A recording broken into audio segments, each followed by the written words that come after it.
ایرانی صدر Ebrahim Raisi کا حماس رہنما اسماعیل ہانیہ کو فون، کہا اسرائیل پر حملہ کرنے والے فلسطینی جنگجوؤں کے مضبوط عزم کو سراہتا ہوں۔ شاندار کارروائیاں امت اسلامیہ کے 70 سالہ پرانی توقعات کی تکمیل ہیں۔ اوائسی نے غزہ کی پٹی پر اسرائیلی جارحیت کی مذمت کر دی، صورتحال کا ذمہ دار اسرائیل کو ٹھہرا دیا۔ اسلامی تعاون تنظیم نے عالمی برادری سے اسرائیلی قبضہ ختم کروا کر فلسطینی ریاست قائم کرنے کا مطالبہ کیا۔ سعودی وزارت خارجہ نے کہا عالمی برادری اپنی ذمہ داری پوری کرے، 2 ریاستی حل پر عمل سے ہی خطے میں امن کا قیام ممکن ہو سکے گا۔ چینی وزارت خارجہ نے فریقین سے صبر و تحمل کا مظاہرہ کرنے اور جنگ بندی کی اپیل کی۔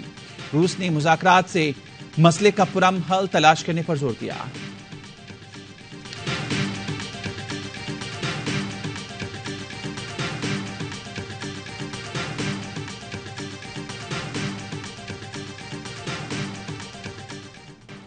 امریکہ کا اپنا جنگی بحری بیڑا اسرائیل کے نزدیک بھیجنے کا اعلان۔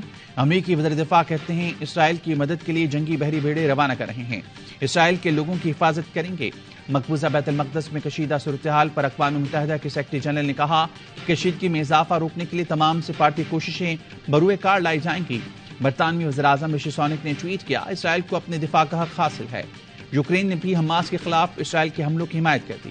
بھارتی وزیراعظم نریندر مودی بھی اسرائیل کی حمایت کی۔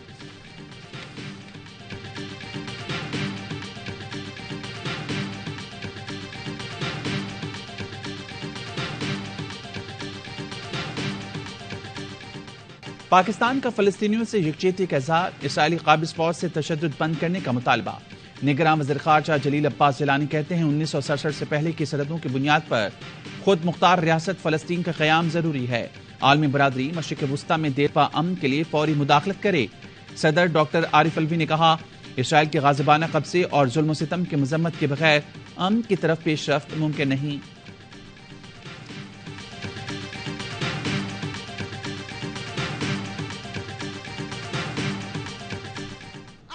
پاکستان بھکاری بن گیا ہے تو ہمیں نواز شریف کیوں یاد آتا ہے؟ آج جب مہنگائی ہے تو آپ کو نواز شریف کیوں یاد آتا ہے؟ آج جب ڈیزل، بجلی، پیٹرول مہنگا ہے تو نواز شریف کیوں یاد آتا ہے؟ آج کیوں نواز شریف کا راستہ دیکھ رہے ہو؟ نواز شریف ہمیشہ ملک کو ٹھیک کر کے دکھاتا ہے۔ آج پاکستان بھکاری بن گیا تو نواز شریف کیوں یاد آتا ہے؟ بجلی، گیس، پیٹرول مہنگا ہو گیا تو نواز شریف کیوں یاد آتا ہے؟ قوم کیوں نواز شریف کا راستہ دیکھ رہی ہے؟ مریم نواز کا لاہور میں جلسے سے خطاب، کہا نواز شریف ہمیشہ ملک ٹھیک کر دیتا ہے، تسلی رکھو اس بار بھی نواز شریف آ کر ملک ٹھیک کر دے گا۔ 2017 میں نواز شریف کو نہیں پاکستان کی ترقی کو نکالا گیا۔ شیر کو مٹانے کے لیے آنے والے کئی آئے اور گئے، شیر وہیں کھڑا ہے۔ پاکستان میں موت سستی ہے اور روٹی مہنگی ہے۔ میں اس ظلم کے خلاف میدان میں کھڑا ہوں۔ یہ ظلم ایسٹ انڈیا کمپنی نے بھی میرے ملک کے عوام کے ساتھ نہیں کیا تھا، جو ظلم پاکستان کے عوام کے ساتھ کیا ہے IPPs کے معاہدے کر کے۔ عوام بیدار ہو گئے، اب یہ کمپنی ایسے نہیں چلے گی۔ ملک میں موت سستی، روٹی مہنگی ہے۔ جماعت اسلامی اس ظلم کے خلاف کھڑی ہے۔ کراچی میں گورنر ہاؤس پر دھرنے کی شرکت سے خطاب میں سراج الحق نے کہا ایسٹ انڈیا کمپنی نے وہ ظلم نہیں کیا جو IPPs معاہدے کرنے والوں نے کیا۔ اب عوام یہ معاہدے ختم کرنا چاہتے ہیں۔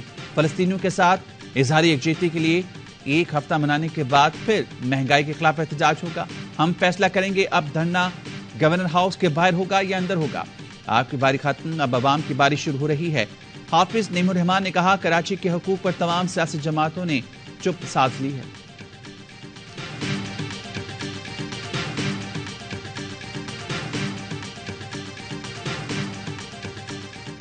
ملک میں مختلف سیاسی جماعتیں ہیں، سب اس پہ متفق ہے کہ ملک کا واحد حل یہ الیکشن ہے۔ ایک پارٹی کا سربراہ یہ کہہ رہا ہے جنوری اور فروری میں برف باری ہوگی، برف ہوگا، راستے بند ہوں گے، تو یہ ایک تجویز تھی ان کی۔ تمام جماعتیں متفق ہیں موجودہ صورتحال کا واحد حل الیکشن ہے۔ ایک پارٹی سربراہ نے تجویز دی کہ سرد موسم میں KP میں الیکشن نہیں ہو سکتے، برف باری والے علاقوں میں الیکشن کا راستہ نکالنا پڑے گا۔ گورنر KP غلام علی کہتے ہیں الیکشن تو لازمی ہوں گے، ہم صرف پرامن الیکشن چاہتے ہیں۔ مولانا فضل الرحمان مخالف کو جیل سے باہر دیکھنے کے بیان کی وضاحت خود بہتر طور پر کر سکتے ہیں۔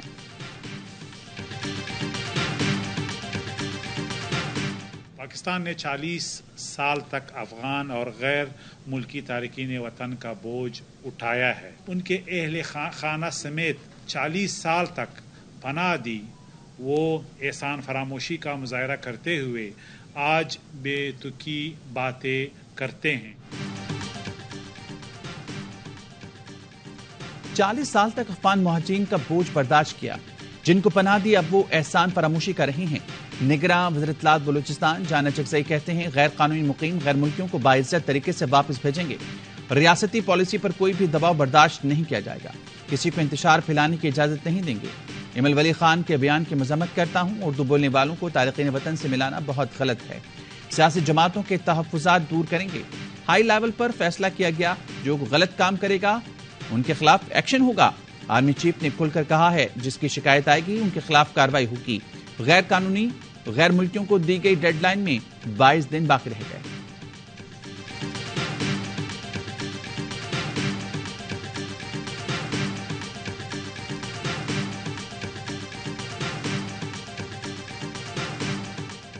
کہ نا یہ بچوں کو اس کی بیوی گھر چھوڑ کے چلی گئی تھی، تو اس کے میں نے معاملات پوچھے تو یہ اپنے بچوں کو زہر دے رکھ کے مار رہا تھا۔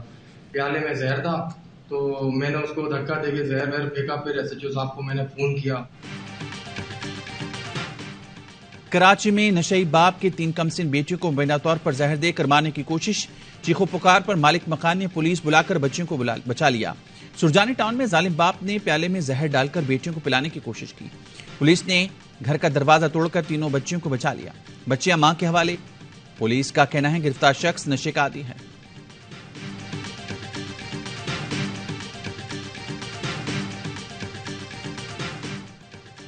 پاک فضائیہ کی جانب سے 14 ملکی بین الاقوامی فضائی مشق انڈس شیلڈ 2023 کا آغاز۔ انڈس شیلڈ کی افتتاحی تقریب پاک فضائیہ کی ایک آپریشنل ایئر بیس پر منعقد ہوئی۔ مشق میں ترکیہ، سعودی عرب، قطر، متحدہ عرب امارات، مصر کی فضائی افواج حصہ لے رہی ہیں۔ Air vice marshal Tariq Mahmood Ghazi نے کہا مشق پاک فضائیہ کے لیے ٹیکنالوجی کے فروغ، صلاحیتوں کو جدت سے ہمکنار کرنے میں مدد دے گی۔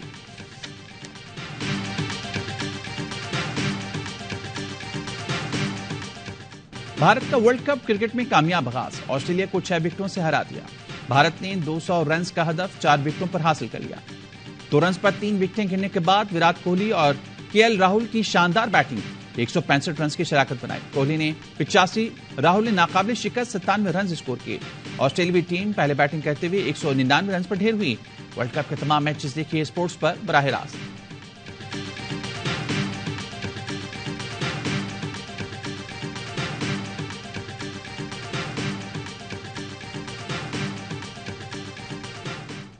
انڈین اسپنرز نے بہت اچھی بالنگ کی، کیچ چھوڑ جاتے ہیں، سب کچھ ہو جاتا ہے، لیکن اگر اس ٹائم پہ وہ کیچ ہو جاتا تو 20 پہ 4 ہو جاتا انڈیا، تو اچھا وہ پھر بھی ہو سکتا تھا کہ پھر بھی یہ رن ہو جاتے، لیکن پھر اور گیم اچھا ہوتا۔ اور ہر لمحہ پرجوش میں ورلڈ کپ کا جوش عروج پر، یونس خان کہتے ہیں بھارت آسٹریلیا میچ میں کوہلی کا کیچ پکڑا جاتا تو میچ اور دلچسپ ہوتا۔ آسٹریلین جارحانہ کھیلتے ہیں، باسط علی بولے بھارتی کھلاڑیوں نے پچ کو زیادہ بہتر سمجھا اور جیت گئے۔ کامران اکمل کا کہنا تھا آسٹریلیا والوں نے وہ غلطیاں کی جو عموماً وہ نہیں کرتے، صرف ایک اسپنر کو کھلایا۔ عائشہ عمر بنی مہمان اور کھیلا دلچسپ معصومانہ کھیل، مصطفیٰ چودھری نے دھارا، قائم علی شاہ کا روٹ آدھی کے چٹکلے۔